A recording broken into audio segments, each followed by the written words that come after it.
Hello, I'm Martijn Gaat and this is Does Logistics Matter? A podcast on trends and innovations in supply chain and logistics. Answering yes to the question today is Jason Anderson, Senior Program Director at the Climateworks Foundation. In this episode, we talk about the current state of decarbonisation in the shipping industry, how we can bring down the carbon footprint of ocean freight, what that will take from shippers, shipping companies, ports and governments, and what innovations and technology will help us reach a zero-emission shipping industry. Please enjoy my conversation with Jason Anderson. Hi Jason, welcome to the show. Hello Martijn, great to be here. The first question of this podcast is always the same, and that question is, does logistics matter? Well, I think you'd be surprised if you invited somebody who said no. So I'm going to say yes, but not only for that reason. We really do think that logistics matters. Okay. So what's your link to logistics? Because you don't work in the logistics industry. No, so I work at Climateworks Foundation. We are a philanthropic organization that supports nonprofits who are working to decarbonize the maritime shipping industry. And of course, maritime shipping is hugely important in logistics, seeing as between 80 to 90% of all of our goods that are traded around the world at some point are on a ship. Oh, yeah. No, absolutely. I think if I have the number correct, that the shipping industry is responsible for 3 or 4% of the total carbon footprint. It's around 3%, which in the grand scheme of things doesn't seem like a lot. But on the other hand, that's the same as a major country like Germany or Japan. Yeah. You know, it's about 1 billion tons of carbon dioxide a year, which is similar to all of the coal-fired power plants here in the United States. So it is quite significant. Yeah, no, it's huge. I mean, it's 3% of a very, very, very large number. So that makes it significant. How you look at it? What's the current state of the sustainability level of ocean shipping? We like to think of how we're going to progress to eventually having a zero carbon sector with the concept of an S-curve of technology diffusion. This is common for a lot of sectors that have gone through transformations. Mm-hmm. You start very low, you ramp up quickly, eventually you level out at 100% adoption of a new technology. And honestly, we're way on that left-hand side of the curve. There's really not a lot of zero carbon shipping out in the world, particularly in the large ocean going vessels. But we're optimistic that we will be able to get there precisely because that's kind of the transformation that you do see sectors going through, whether or not it's for low carbon technologies or other things. And that's kind of the journey we're on with maritime shipping. Yeah, and what I see in the news is there are an increasing number of ships that are using more sustainable fuels. Let's talk about ammonia, methanol. There are, well, for as far as you can say, greener versions of bunker fuel, which is, I guess, as black as you can get. I've heard about ships even using sails again to navigate the oceans. What do you see? Yeah, it is interesting. We're talking about decarbonizing a sector that originally was a zero carbon sector. We're kind of coming full circle in a way because vessels indeed used to run entirely on sail, and we went through this period of going through the different types of fossil energy to propel ships, just essentially so that they could be more regular in the routes and you'd be reliable in the timing that you could count on, not counting on the wind. But in fact, we're in a completely different period of technological development where things like sails can really cut your fuel requirements. So that's assisting ships right now. We have big ships that are able to essentially bolt on things called Flettner rotors right on deck, and there are other concepts. And so there are a lot of what are effectively efficiency improvements, both in the physical characteristics of the ship, whether that's hull coatings or types of propellers and so forth, that cut the amount of energy they use. They save fuel, therefore, of course, carbon emissions. But there's a limit to how far you can take that. Also, operationally, you can slow down, which is really the easiest way of saving fuel. But at a certain point, you need to go to a different propulsion technology. You need to go to some other kind of fuel. Right now, heavy fuel oil, marine diesel, these are massively polluting. I mean, they emit far more sulfur, even with the recent 2020 rules that limit the amount of sulfur you're allowed to use. It's still much more than you'd have in a car, for example. And of course, they emit carbon dioxide. So the kinds of alternatives really depend on how big the ship is and how far it's going. So if you're in a harbor, if you have tugboats or you have ferries, then you can actually electrify those. That's a direction that a lot of places are going. And that's by far the most efficient way you can use green energy, is to use it in the form of electricity, because you don't have to transform it to something else.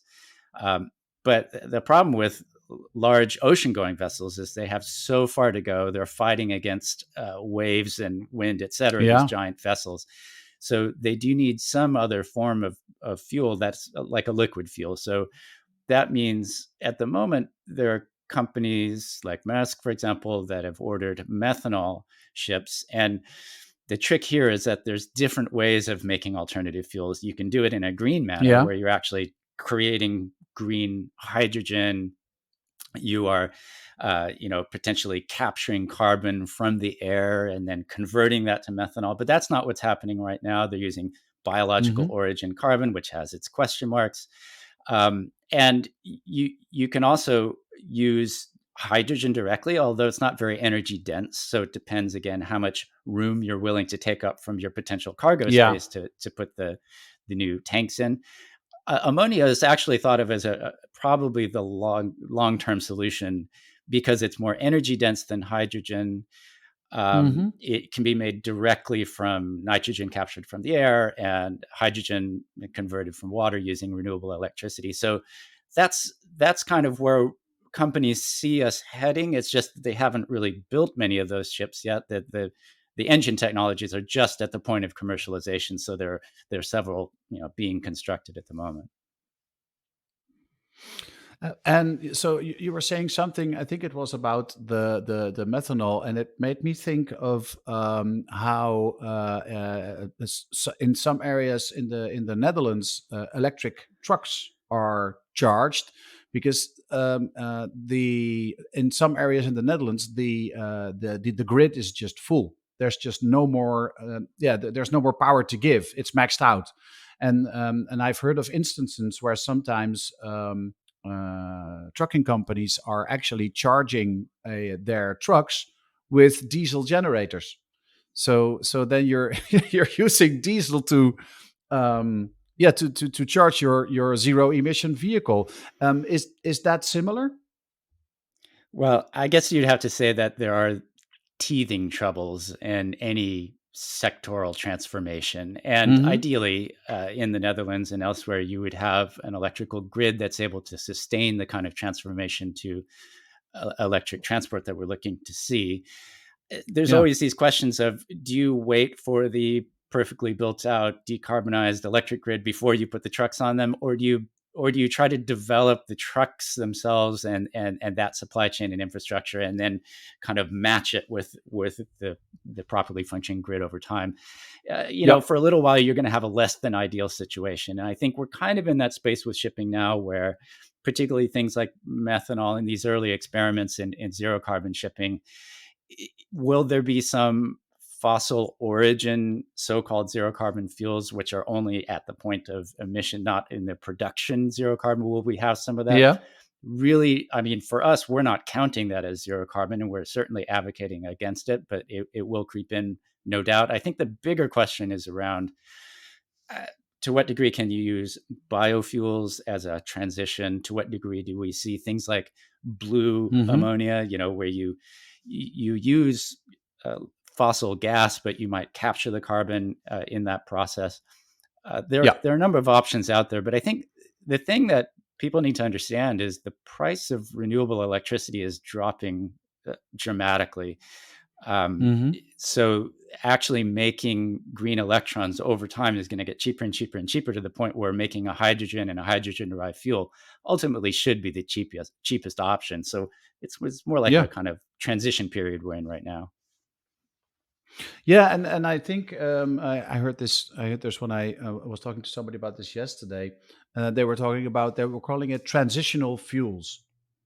So it's it's not ideal, but it's better than what we had, and it's being used to learn and to develop the end product that will be zero emission. Yeah, it's zero carbon fuels that we're looking to see, but there are, of course, these. There's always question marks about what you count as part of the transition. I mean, the thing we're really fighting against is the use of liquefied natural gas, LNG, because it doesn't give you that problem of sulfur emissions, which are particulates that cause respiratory problems, kills people, tens of thousands of people from marine diesel fuel every year. So that's a plus, but it really offers very little, if any, greenhouse gas benefit, particularly because methane is released right through the entire cycle of from the well, as they say, to the wake. So well to wake, you have big emissions of carbon through LNG. And unfortunately, a lot of countries, a lot of companies have been investing in that as a so-called transition. But, if you've spent all your money on the infrastructure for one technology, you're unlikely to turn around and do it again for something else. So we want to put the brakes on that so that we've got what it takes to be able to invest where what a long-term solution would be. No. So you've mentioned several of the new fuel types that we have, or propulsion systems. Are there other technologies that come into play? Well, there are a range of things that go, as I say, from efficiency, and that's where we need to start right now, both technical efficiency and operational efficiency. And I think people are when we talk about a long-term transformation of a sector, they almost tend to overlook the obvious in some ways, and that's where that is. These are methodologies and technologies that we can implement right now and should actually be able to get us through the next decade along this curve of the decarbonization trajectory we want to be on, without necessarily really needing much in the way of new fuels. So we're kind of developing those fuels in the background while we're doing these efficiency changes. And sales, as we mentioned earlier, they seem from the outside like a no-brainer. Here you've got this free energy just flowing all around your ship that you can capture. There's some hesitancy in the industry that to some degree just has to do with the habits of where they've been and the technologies they've been employing. So there's a switch in mindset as much as anything in order to take advantage of those types of technologies. And of course, in a logistics podcast, it's no surprise that the kind of routes that your ships run on, really trying to optimize. One of the things that happens in shipping right now is because of the nature of the contracts, you get charged for essentially being late. So what ships will do is they'll rush across the ocean to make sure that they're at the port on time, but then there's a backup at the port and you sit there with your engines churning and these emissions going out, not just of carbon dioxide, but particulates. And of course, you're near the port, so you're near population centers. And that's what causes that pollution. Lots of basins around port cities are just absolutely choked with ship pollution, which a lot of people don't realize. They see the cars, they see the trucks. But in fact, in a lot of places, it's really the ships that are causing most of the air pollution they're seeing. Okay. Because it's not only the ships moving across the oceans, it's also and it's not only the power that the ships do. Well, not that the ships need to propel themselves forward. So there's also a lot we can do, I guess, on land to make sure that when ships get near land, that we can maybe provide power to them in such a way that they don't have to use their engines.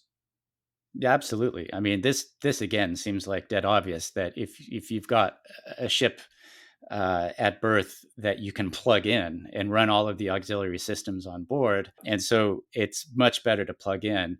And a lot of places around the world have been doing this form of cold ironing, but there's always these questions. Okay, you have to spend a lot of money as a port to be able to put that electrical system in, and then you have to spend some money on the ship to convert it. And so the question is, well, what gets required of whom?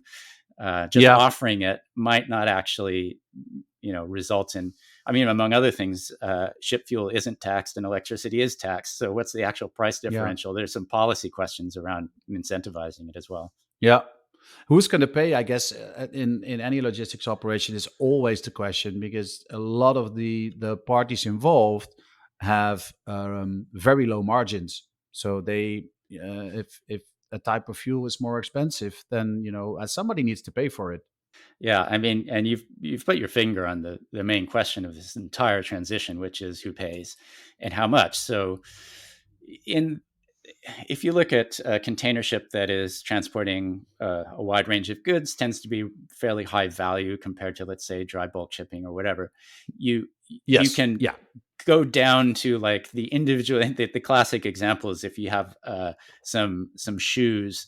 The price of a pair of shoes might rise from $150 to $151 if you were to decarbonize the shipping fuel. So the consumer is not likely to really see that. So from that perspective, it's a fairly cheap transition. But when you look at the actual cost of the fuel itself at the moment, even though, as I say, we're quite early, so we don't really have a lot of examples to point to. But if you try to procure zero carbon fuel right now, it's multiples of the price of what you would pay for diesel fuel. And the industry all around that question is asking, well, wait a minute, will I invest in producing this fuel? Like, will anybody want to buy it from me? And then, the shipbuilders are saying, will anybody procure a ship for me that will burn this fuel? And then the cargo owners are saying, well, I'm kind of interested in, having an environmental profile. So I'll put a certain amount of cargo on these. And everybody's looking at each other saying, well, wait a minute, where's the demand coming from? Who's paying for what? So that's a complicated picture to try to resolve when you're just getting the ball rolling. Yeah. So we have multiple chickens and multiple eggs, even. Right. Yeah. Yeah. Yeah, and then I guess where we can also change is mindset. Just try to organize our supply chains in such a way that we need a little bit less shipping. I know that there's this one of these pictures that has been that I've seen that shared on LinkedIn. I thought it was some sort of fruit which was grown in South America, then put on a ship, and then brought to somewhere in Europe. There it was processed. Then it was brought to China for some sort of packaging, and then it was sent somewhere else to be sold. And if we're doing things like that, then we're just adding mile on mile on mile, and that doesn't make sense either. Yeah, that kind of thing, it's enough to drive you crazy if you think about the miles involved in producing such a simple product. And really, it just tells you that it's cheap. Otherwise, it wouldn't be done that way. So when we get the objection that something is too expensive, you say, well, if you're able to do that, then clearly not enough is being charged, because the environmental externalities of all that movement are being borne by people who are facing the air pollution, the eventual climate change impacts. So already we have a system where we are not pricing the cost of that kind of impact into, as I say, untaxed ship fuel. We have no carbon levy or tax. And that's one of the things the International Maritime Organization, the IMO, will be looking at, and hopefully will have an impact there. But there are more complicated aspects to the way that the industry is organized.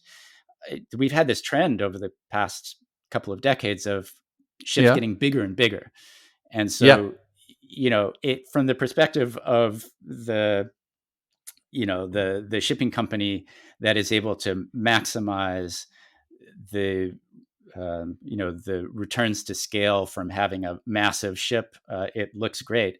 But if you're the port that suddenly has to expand its operations, dredge a channel, spend a ton of money to be able to accommodate these new ships. If they're so big that they unload in one go back out and come back in to reload, it actually causes a lot of logistics problems for lots of places, including in the hinterland, which you have to be able to get these things off onto trucks or onto trains. And it imposes costs on a lot of people. And of course, not every place is able to bear those costs. So in some ways, this trend towards larger ships is solidifying the position of these very large ports, which may or may not be in the right place from the perspective of where those goods eventually need to go. So you might actually increase the amount of travel just to then transship them somewhere else. And of course, from an equity perspective, a lot of places in the global south, in Africa, Southeast Asia, or Latin America might not be in the position of attracting that kind of trade, and therefore not getting the economic benefit from that trade. So it's an inefficient system. It's an inequitable system. And it also has to do with the kind of power dynamics in a sector where you have a very few big players who are able to exert that kind of market power. I guess what also is an issue here is the fact that it's global. So it's I mean, so many governments would need to agree with each other to really get something globally organized. What's happening in that part of the equation? Well, there is the International Maritime Organization, the IMO, which is the global shipping regulator. And as you say, it's when you've got that many country parties from around the world having to negotiate and discuss, it moves slowly. It's not easy. But I think a lot of sectors would be envious of actually having a place to have this conversation because there are, whether it's cement or steel or whatever else, we don't really have a single place to talk about safety, to talk about environment. And so the IMO has been, let's say, trailing behind leading areas of the world that have moved forward with this policy, but then is able to create policies that cover every place in the world because it is an actual regulator. So it's kind of this game between, well, the European Union might go ahead with incorporating shipping into its emissions trading system, and then the IMO comes back and says, well, we're going to do something like that, but it's going to be applied globally. So this is a good interplay of leadership between international and national and regional policy. And they're just about to negotiate a series of measures over the coming 2 years, which will cover improvements to efficiency requirements, to a kind of fuel standard, and also a levy, carbon pricing, that is meant to enact a policy that they just agreed on this past summer in July, which is about the trajectory for decarbonizing the sector. So it's a really big moment in international agreement right now. So what are the areas? And these can be I'm talking legislation or technology or efficiency gains, or so. What elements of these all these decarbonization efforts do you like most? What are you most excited about? Well, the way we think of it is that it's a puzzle where a lot of different things have to go together. As a foundation, shipping is not the most well-known sector in the world, and so we weren't able to attract a whole lot of philanthropic funding. And we started off working in the IMO because, like a lot of advocacy campaigns, you look for where you have the most leverage with the least money. So you think, well, they're the global regulator. But as I say, there's a kind of interplay between them and leadership, both in countries, but also within the industry. And so, we try to look at it as a series of puzzle pieces that have to be laid next to each other and hopefully will click together. The industry, I have to say that, to its credit, a lot of players in the shipping industry have got together over the years, created things like the Getting to Zero Coalition, which has already established a vision from within the industry about how they're going to decarbonize. You have places like the EU or where I am in California that are quite forward thinking about their policy. But at the same time, you do need to be able to get the fuels developers there. You have to get the ports planning for the infrastructure. you have to get cargo owners, your Amazons and IKEAs willing to pay to put their cargo on there, especially if it's going to cost a little bit more. And so we've been supporting initiatives that touch all of these things so that they can kind of combine and push things forward. Could you highlight a few of these initiatives that you have supported? Yeah, sure. I mean, I would start with something that is explicitly about pulling all of these elements together, which is a concept called green corridors. As I say, if you're developing a fuel, will there be demand? If you're building a ship, will there be fuel? If you have a port, will there be ships? If you got cargo, et cetera. So the idea behind green corridors is you get a port pair, let's say Rotterdam and Singapore, which are two of the biggest hubs in the world, and certainly the two biggest refueling hubs. Yes. And they say, we're going to establish the conditions in which all of those pieces can come together. And it's just to kind of jumpstart the sector. And the thing about that is there are so many ships going between them on such long distances that they actually account for a pretty significant portion of the emissions. If you add up big routes like that, or going across the Pacific, Los Angeles and Shanghai have an agreement as well. So we've been supporting organizations working in a coalition that are, on the one side, kind of pushing from the outside, motivating them, saying, you've got to make agreements to do this, and then working in a cooperative way to say, well, what does it look like to actually implement that? And how are we going to establish those agreements? And we're hopeful that in the next couple of years, the green corridors will go from that conceptual stage to seeing contracts in place and really giving the conditions necessary to see them come about. In addition to that, we are, of course, looking at this process in the IMO over the next couple of years, and organizations we've been working with in the IMO for many years are gearing up to provide technical analysis and advice and motivation so that we have a carbon price, which will actually be able to not only account to some degree for the economic externalities, environmental externalities imposed by ship fuel, but also raise money, which can be to some measure reinvested in the sector. And in particular, in those countries where, let's say that they are far-flung countries, less developed, that really rely on their shipping industry. And this is true also for like small island states, which for obvious reasons really rely on shipping. They can get some reinvestment that will help them be part of this process as well. And a fuel standard, which is going to help really kind of define the trajectory. As I say, there's so many options with fuels.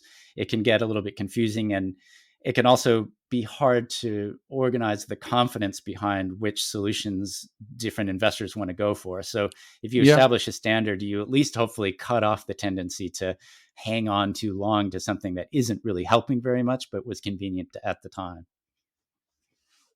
Yeah, that makes sense. So, so if I would ask you to just look ahead, what's around the corner for decarbonization in shipping? What are the big things that listeners of the podcast need to keep an eye on?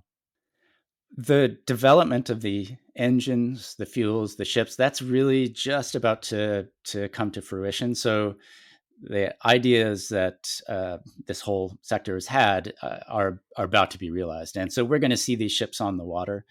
And that will mean that we'll be able to see if the green corridor concept really pulls together, if fuel developers and those that are demanding the fuels are actually going to kind of match up in supply and demand. And over the next couple of years, we'll see these ships on the water. We'll be able to get operational data from them, make sure that they're operated safely and in an environmentally friendly way. And I think we'll also importantly start to go from, that area where we're kind of estimating fuel costs and guessing at what it would really be to seeing those prices start to come into a real market range, and that'll give more confidence to the sector. And of course, we're going to see these policies come into place. And when we interact with the industry, we're often, for example, at the Global Maritime Forum, which is a group of players in the industry across the value chain who work together on moving the sector forward toward, among other things, decarbonization. they're aware that this is happening, that over the next 2 years, there will be IMO policies, et cetera. But I don't know it's widely understood within this sector that this transformation is going to happen. It's the global regulator has a strategy, and they're going to implement policy. And these changes will be driven in one way or the other. There are countries, there's 2 pieces of legislation in the United States right now in Congress that is under consideration. The implementation of the EU's policy under Fit for 55 is coming into place. So there's a lot of things that are just about to kind of come together that it really will drive change. And so people who are involved in this sector need to be prepared, and hopefully also, be leading from the front as well. Well, Jason, I'd like to thank you for sharing your knowledge and updating the Does Logistics Matter listeners on the current state of the decarbonisation in shipping. It's a very important subject, and and I think I should say thank you for the work you guys are doing in essentially saving the planet. Well, doing our little piece of it, but it's been great talking to you. I really appreciate it. Thank you. Thank you for listening to Does Logistics Matter? For more on trends and innovation in supply chain and logistics, visit our blog at logisticsmatter.com. If you want to be a guest on this podcast, please send an email to podcast@logisticsmatter.com. This podcast was produced by Dimitry VleugelThe. The music is based on a sample by Ragaman and produced by Michael Spengler. This episode was powered by Climateworks. Climateworks is a global platform for philanthropy to innovate and scale high-impact climate solutions that benefit people and the planet. They deliver global programs and services that equip philanthropy with the knowledge, networks and solutions to drive climate progress for a more sustainable and equitable future. For more information, visit climateworks.org.